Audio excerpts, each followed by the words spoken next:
Hi friends, ಎಲ್ಲರಿಗೂ ನಮಸ್ಕಾರ. Proud mom of two daughters ಚಾನಲ್ಸ್ಗೆ ಎಲ್ಲರಿಗೂ ಸ್ವಾಗತ. ನಾನಿವತ್ತು ನಿಮಗೆಲ್ಲರಿಗೂ ಚಿಕನ್ ಶೋರ್ಬಾ ಅಂದರೆ ಚಿಕನ್ ಸೂಪ್ ಹೇಗೆ ಮಾಡೋದು ಅಂತ ತಿಳಿಸ್ಕೊಡ್ತೀನಿ. ಇದಕ್ಕೆ ರುಬ್ಬೋದಕ್ಕೆ ಸ್ವಲ್ಪ ಶುಂಠಿ ಮತ್ತು ಬೆಳ್ಳುಳ್ಳಿ, ಕೊತ್ತಂಬರಿ ಸೊಪ್ಪು, ಒಂದೇ ಒಂದು ಈರುಳ್ಳಿ, ಇಲ್ಲ ಚಿಕ್ಕ ಈರುಳ್ಳಿ ಇದ್ದರೆ ಅದನ್ನು ತೊಗೋಬೋದು, ಮತ್ತು ಜೀರಿಗೆ ಮತ್ತು ಸ್ವಲ್ಪ ಮೆಣಸು ಇದನ್ನು ಹಾಕಿ ಸ್ಮೂತಾಗಿ ನಾವು ಪೇಸ್ಟ್ ಗ್ರೈಂಡ್ ಮಾಡ್ಕೋಬೇಕಾಗುತ್ತೆ.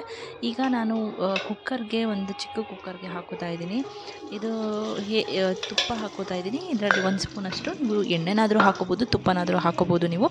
ಇದು ಏನಕ್ಕೆ ಅಂದರೆ ಈ ಟೈಮಲ್ಲಿ ವೆದರು ತುಂಬ ಚಳಿ ಇರೋದ್ರಿಂದ ಈ ಟೈಮಲ್ಲಿ ಇದನ್ನು ತೊಗೊಂಡ್ರೆ ನಿಮಗೆ ಶೀತ, ನೆಗಡಿ, ಕೆಮ್ಮು, ಈ ಥರ ಜ್ವರ ಏನಾದರೂ ಇದ್ರೂ ಕೂಡ ಇದನ್ನು ತೊಗೊಳೋದ್ರಿಂದ ಬೇಗ ಗುಣ ಆಗುತ್ತೆ ಮತ್ತು ಸ್ವಲ್ಪ ರಿಲೀಫ್ ಸಿಗುತ್ತೆ ನಿಮಗೆ. ಈಗ ನಾನು ಆನಿಯನ್ನ ಹಾಕೋತಿದ್ದೀನಿ. ಒಂದೇ ಒಂದು ಚಿಕ್ಕದಾಗಿ ಕಟ್ ಮಾಡಿರೋಂಥ ಆನಿಯನ್ ತೊಗೊಂಡಿದ್ದೀನಿ.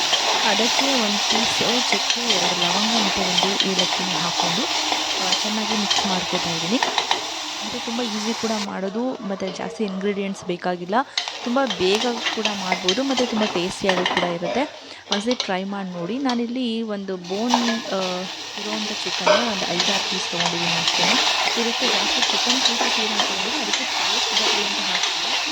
ಅದಕ್ಕೋಸ್ಕರ ಹಾಕೋದಕ್ಕೆ ಜಾಸ್ತಿ ಚಿಕನ್ ಬೇಡ. ನಾವು ಇದಕ್ಕೆ ಸೂಪ್ ಥರ ಮಾಡೋದ್ರಿಂದ ನಾವು ವಾಟರ್ ಕಂಟೆಂಟ್ ಜಾಸ್ತಿ ಇರುತ್ತೆ. ಇದು ಸ್ವಲ್ಪ ಚೆನ್ನಾಗಿ ಫ್ರೈ ಆಗಲಿ. ಫ್ರೈ ಆಗೋದಕ್ಕೆ ನಾನಿವಾಗ ಸ್ವಲ್ಪ ಸಾಲ್ಟ್ ಆ್ಯಡ್ ಮಾಡ್ತಾಯಿದ್ದೀನಿ. ಅದಕ್ಕೆ ರುಚಿಗೆ ಎಷ್ಟು ಬೇಕು ನೋಡಿಕೊಂಡು ನೀವು ಆಮೇಲೆ ಕೂಡ ಆ್ಯಡ್ ಮಾಡ್ಕೋಬೋದು. ಈಗ ಸ್ವಲ್ಪನೇ ಆ್ಯಡ್ ಮಾಡಿರಬೇಕು. ಚಿಕನ್ಗೆ ಸ್ವಲ್ಪ ಉಪ್ಪಿನ ಅಂಶ ಹಿಡಿಬೇಕು ಅಂತ ಸ್ವಲ್ಪ ಟರ್ಮರಿಕ್ ಪೌಡರ್ನ ಆ್ಯಡ್ ಮಾಡ್ಕೊತಾ ಇದ್ದೀನಿ. ಎರಡನ್ನೂ ಚೆನ್ನಾಗಿ ಫ್ರೈ ಮಾಡ್ಕೊಳ್ಳಿ.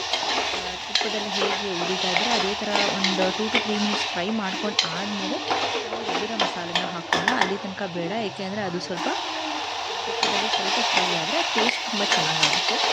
ಹಾಗಾಗಿ ನಾನಿವಾಗ ಒಂದು 2 ಮಿನಿಟ್ಸು ಚೆನ್ನಾಗಿ ತಿಳ್ಕೊಂಡಿದ್ದೀನಿ. ಮತ್ತು ನನ್ನ ಚಾನಲ್ಗೆ ಯಾರ್ಯಾರು ಸಬ್ಸ್ಕ್ರೈಬ್ ಆಗಿಲ್ಲ ಬೇಗ ಸಬ್ಸ್ಕ್ರೈಬ್ ಆಗಿ, ಲೈಕ್ ಇಷ್ಟ ಆಗಿ ಲೈಕ್ ಮಾಡಿ ಮತ್ತು ಕಮೆಂಟ್ ಮಾಡಿ. ಈಗ ನಾನು ರುಬ್ಬಿರೋ ಅಂಥದ್ದು ಪೇಸ್ಟ್ನ ಹಾಕೋತಾ ಇದ್ದೀನಿ.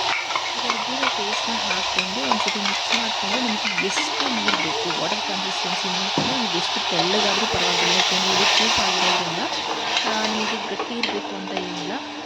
ಎಷ್ಟು ತೆಳ್ಳಗಾದರೂ ಅದೇನು ಪ್ರಾಬ್ಲಮ್ ಇಲ್ಲ. ನಿಮಗೆ ಎಷ್ಟು ಬೇಕಷ್ಟು ಹಾಕ್ಬೋದು. ನಾನಿವಾಗ ಫುಲ್ ಒಂದು ದೊಡ್ಡ ಗ್ಲಾಸಷ್ಟು ವಾಟರ್ನ ಆ್ಯಡ್ ಮಾಡ್ಕೋತಾ ಇದ್ದೀನಿ. ಆ್ಯಡ್ ಮಾಡಿಕೊಂಡು ಅದನ್ನು ಚೆನ್ನಾಗಿ ಮಿಕ್ಸ್ ಮಾಡಿಬಿಟ್ಟು ಅದು ಒಂದು ಬಾಯ್ಲ್ ಬರಬೇಕು. ಒಂದು ಬಾಯ್ಲ್ ಬರೋ ತನಕ ಅದನ್ನು ವೆಯ್ಟ್ ಮಾಡೋಣ. ಈಗ ನೋಡಿ ವಾಟರ್ ಕನ್ಸಿಸ್ಟೆನ್ಸಿ ನಾನಿವಾಗ ಇದು ತೊಗೊಂಡಿದ್ದೀನಿ. ಇದು ಜಸ್ಟ್ 1.5 ಲೀಟರ್ ಇದು.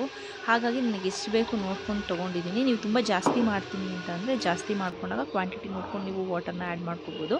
ಇವಾಗ ನಾನು